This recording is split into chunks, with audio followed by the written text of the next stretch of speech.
Welcome back to CrimePod Castle's Twisted Love series. Yeah. This time, we're taking you to Kolkata, India, Okay.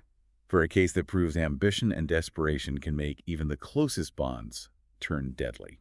This one is truly unsettling, Yeah. because it chips away at that idea that we really know the people in our lives. Right. I mean, on the surface, you have Abhijit Sen, a highly successful criminal lawyer, seemingly at the top of his game, but behind that polished exterior Right. was a man wrestling with a painful breakup and perhaps a sense of isolation. And it's those cracks, those vulnerabilities that can sometimes become an open invitation for someone with ill intentions. Absolutely. So it's April 2021. Mm-hmm. Abhijit's maid arrives at his apartment one morning and gets no answer. Oh. Security is called. They force the door open, and the scene they find is absolutely horrifying. It's the kind of brutal scene that immediately suggests something more than just a random act of violence. Yeah. Abhijit had been stabbed multiple times. There were signs of a struggle, but also signs that the apartment had been deliberately ransacked, almost staged. So at first glance, it looks like a robbery gone wrong. But as the investigation unfolds, Right. the pieces start to point toward a much more personal and twisted motive. Exactly. The intensity of the attack, the fact that there was no sign of forced entry, the sheer rage evident in the way the crime was committed, it all pointed to someone who knew Abhijit. Right. Someone who had a deep-seated anger towards him. And that's when the focus shifts to the people in Abhijit's life. Mm-hmm. And the investigators uncover a connection that really kicks this case into high gear. A young man named Rohan, who had been Abhijit's intern just a few months prior, becomes a person of interest. It's a classic dynamic, isn't it? Yeah. The seasoned mentor and the ambitious, eager protege. Right. But as the police dig deeper into Rohan's life, they start to uncover a darker side, a desperate side that's really unsettling.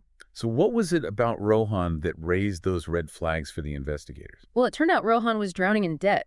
He'd been borrowing money from Abhijit. No. And things had become increasingly strained between them. And then there was this. The police discovered evidence that Rohan had stolen confidential files from Abhijit's office. Oh, wow. So we're talking about a serious breach of trust here. Yes. Did Abhijit know about the stolen files? It seems he did. In fact, investigators recovered deleted messages from Abhijit's phone. Really? That showed he'd confronted Rohan, threatened to report him to the Bar Association. You can almost feel the tension, the sense of betrayal in those messages. So the motive starts to become clearer. Right. Rohan, desperate and facing exposure, possibly sees Abhijit as the obstacle standing in his way. It's chilling to think about. Yeah. But that's exactly where the evidence starts to lead, and the digital trail the police uncovered sealed Rohan's fate. Wow. They found undeniable proof that he had been at Abhijit's apartment on the night of the murder. Oh, my God. Completely contradicting his alibi. It's almost like the twisted version of that, saying keep your friends close and your enemies closer. Right.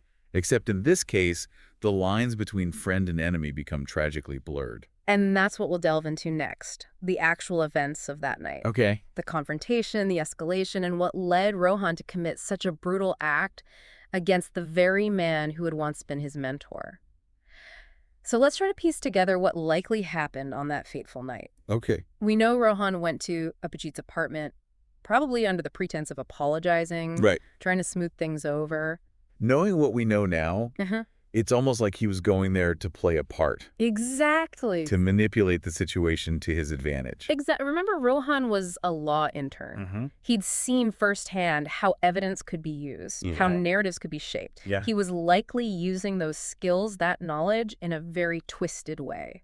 It makes you wonder if that's part of what drew him to law in the first place. Right. This desire for control, Yeah. for power. It's an interesting question, Yeah. and one we can only speculate on, but imagine the tension in that room. Oh. Abhijit feeling betrayed by someone he'd trusted, someone he'd invested time and energy in, Right. and Rohan desperate to salvage his future, Yeah. to escape the consequences of his actions. What a powder keg. Yeah. It's not hard to imagine how quickly things could have escalated from there. And that's what likely happened. Voices rise, accusations are thrown, and suddenly a line is crossed. Oh, gosh. The police believe that's when Rohan, in a fit of rage, grabbed a knife from the kitchen and attacked Abhijit. It's hard to believe that someone capable of such violence could have existed beneath that facade of ambition and charm. Right. What goes through a person's mind in those moments? Well, forensic psychologists often talk about a phenomenon known as dissociation, where in moments of extreme stress or trauma, Yeah.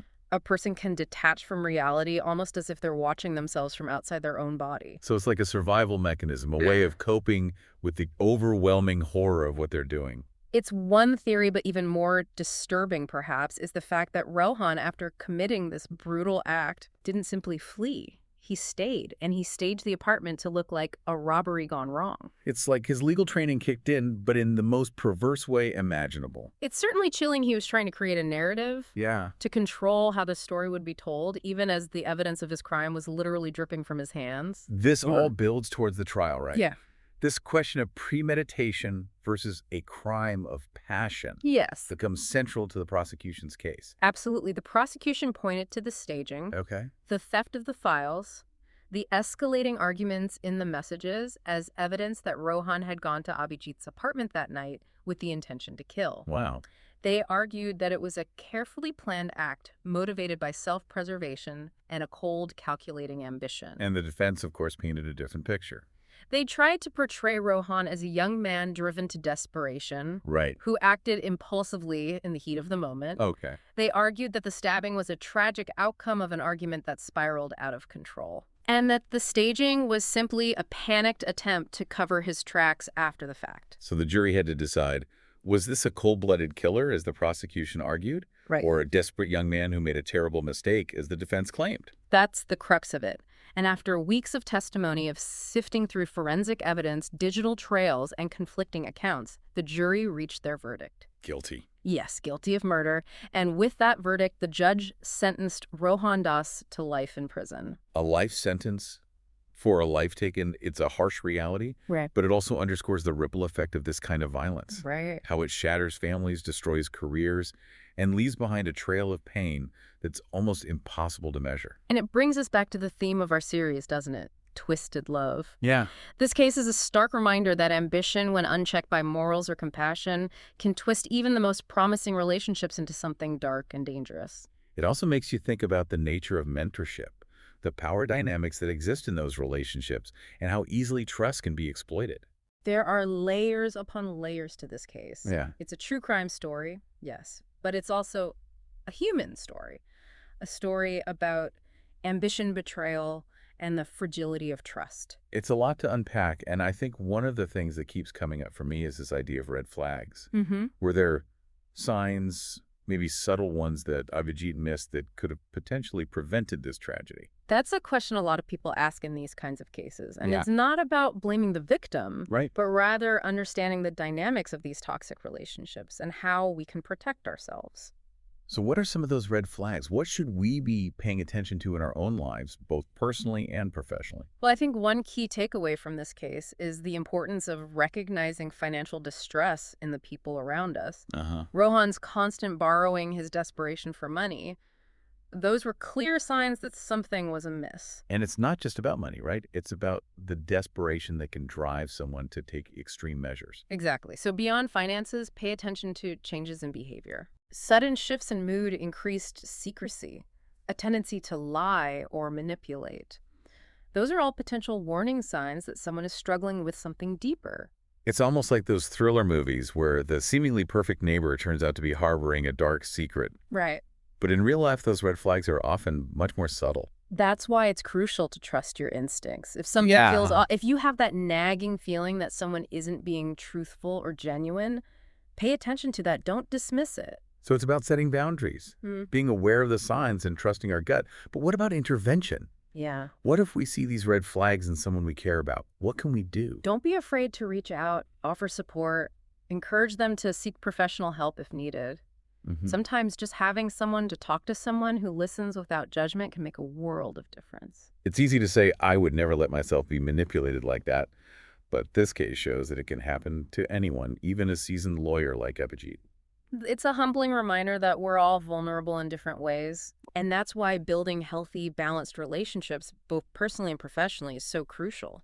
Well said. The Kolkata Lawyer Murder is a stark reminder that the line between love and hate, ambition and desperation can be razor thin. It's a case that stays with you long after the headlines fade, prompting us to examine our own relationships, our own vulnerabilities, and our capacity for both trust and betrayal.